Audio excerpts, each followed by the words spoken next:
warahmatullahi wabarakatuh.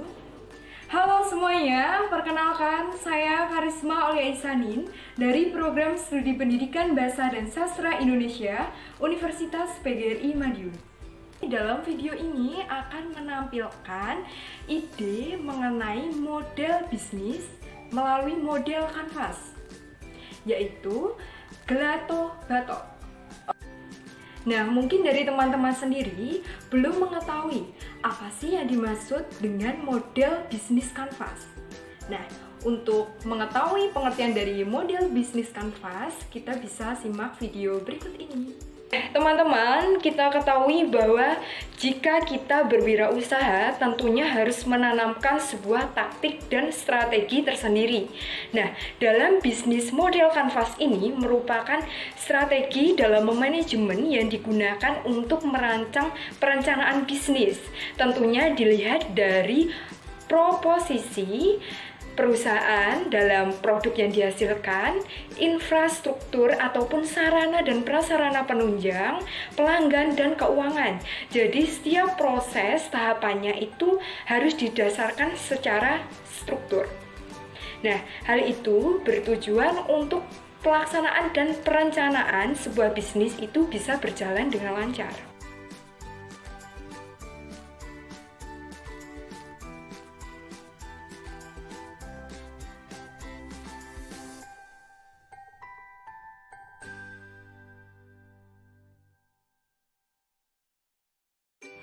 Nah, berikut tadi itu merupakan cuplikan mengenai gambaran ide dalam berwirausaha menggunakan model kanvas yang dituangkan dalam gelato batok.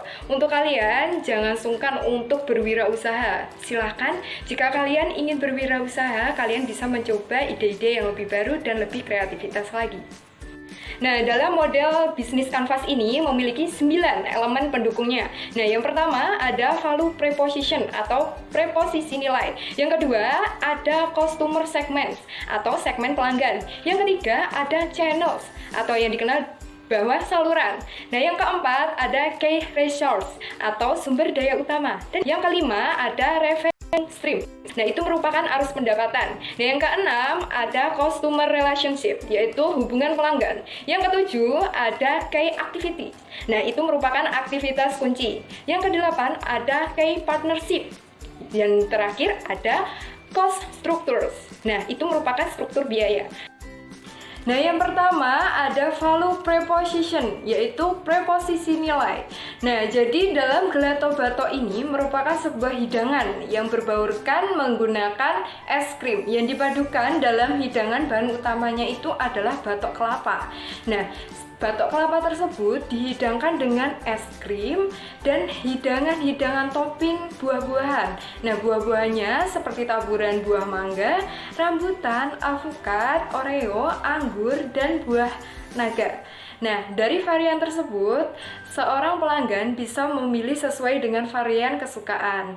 Nah, yang menarik dari hidangan ini, semua bahan-bahan utamanya menggunakan bahan alami dengan menggunakan bahan buah-buahan dan dipastikan menggunakan bahan-bahan yang layak dan segar. Nah, untuk itu dari tinjauan harganya itu dijamin dengan harga yang ekonomis. Dengan varian rasa yang menarik, tentunya harga pun juga terjangkau untuk pelajar. Yang kedua, ada customer segment atau bisa dikenal dengan segmen pelanggan. Jadi target dalam pelanggan gelato batok ini yaitu orang-orang yang berada di wilayah perkotaan. Jadi wilayah perkotaan memiliki cangkupan peluang yang besar dalam penjualan gelato batok ini. Kami fokuskan pada penjualan kepada khususnya remaja, pelajar, mahasiswa, pekerja kantor, dan pengusaha. Nah, yang ketiga adalah channels. Channels atau saluran ini untuk pengembangan dan sarana promosi untuk keberhasilan dalam penjualan gelato batok ini sepenuhnya dilakukan secara online dan offline. Nah, dari keduanya ini sangat mempengaruhi penjualan dalam gelato batok ini. Untuk sarana promosi, kami menggunakan lapak online atau media online Instagram dengan melibatkan peran-peran sebagai orang-orang yang dianggap mempengaruhi dalam penjualan kami. Nah, salah satunya kami memanfaatkan selebgram atau orang-orang terkenal dalam wilayah tersebut. Nah, hal itu akan memberikan pengaruh untuk anak-anak muda karena pada dasarnya kami terfokuskan pada penjualan untuk anak muda. Misalnya, kami menggunakan selebgram untuk mengendorse atau dengan kata lain mempromosikan produk kami, kan. Nah, untuk yang kedua, sarana promosi yang kedua itu menggunakan secara offline.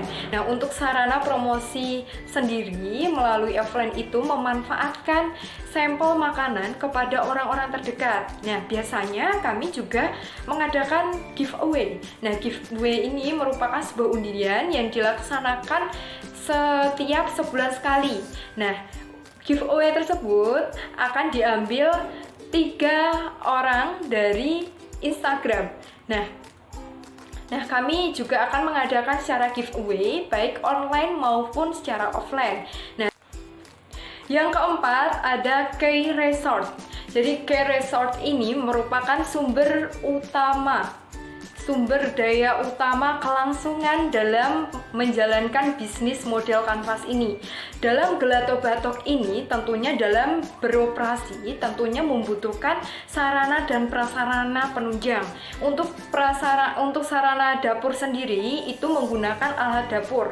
Nah, seperti perlu menggunakan kulkas, pisau, peralatan wadah-wadah dapur, dan penyediaan stok batok kelapa. Nah, tentunya juga didukung selain stok batok kelapa, tentunya juga membutuhkan topping-topping buah-buahan.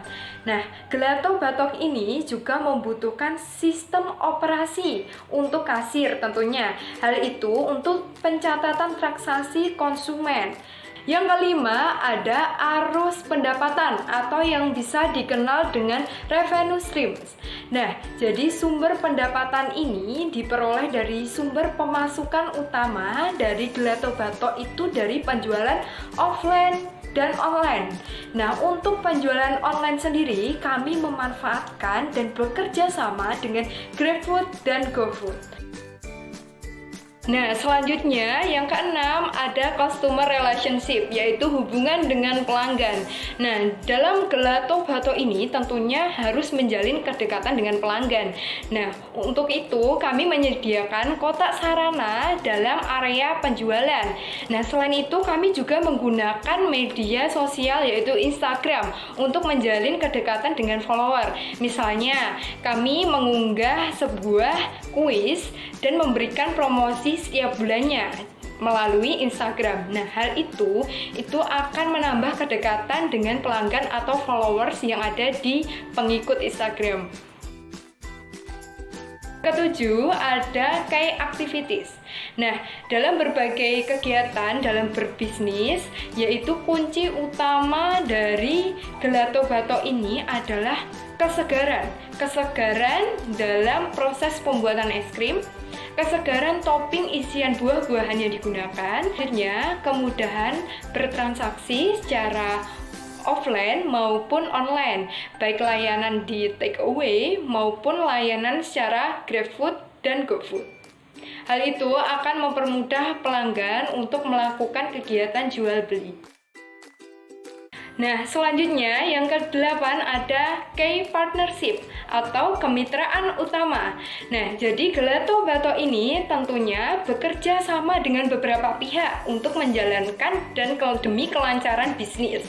Nah, tentunya kami juga bekerja sama dengan pemasok batok kelapa atau kelapa. Nah, selanjutnya pemasok buah-buahan sebagai topping hidangan, pemasok bahan es krim, dan beberapa driver ojek online. Nah, selain itu, kami juga bekerja sama dengan penyedia layanan pembayaran dan admin platform kuliner Instagram untuk ajang promosi produk. 9, ada cost structures. Nah, ini merupakan struktur biaya. Nah, dalam usaha bisnis Gelato Batok ini, pengeluaran biaya dikeluarkan untuk pembelian bahan baku. Yang pertama ada pembelian bahan baku kelapa dan buah-buahan. Nah, untuk penjualan sendiri menggunakan tempat kediaman milik pribadi. Nah, sekian dari penjelasan mengenai pengertian jenis model bisnis kanvas dan beberapa elemen penting mengenai model bisnis kanvas ini. Nah, buat kalian yang tertarik untuk berwirausaha, model jenis kanvas ini sangat tepat untuk kalian terapkan dalam bisnis kalian. Dan jangan minder dan jangan malu untuk berwirausaha. Tetap kreativitas, tetap semangat. Saya akhiri. Wabillahi taufiq wal hidayah. Wassalamualaikum warahmatullahi wabarakatuh.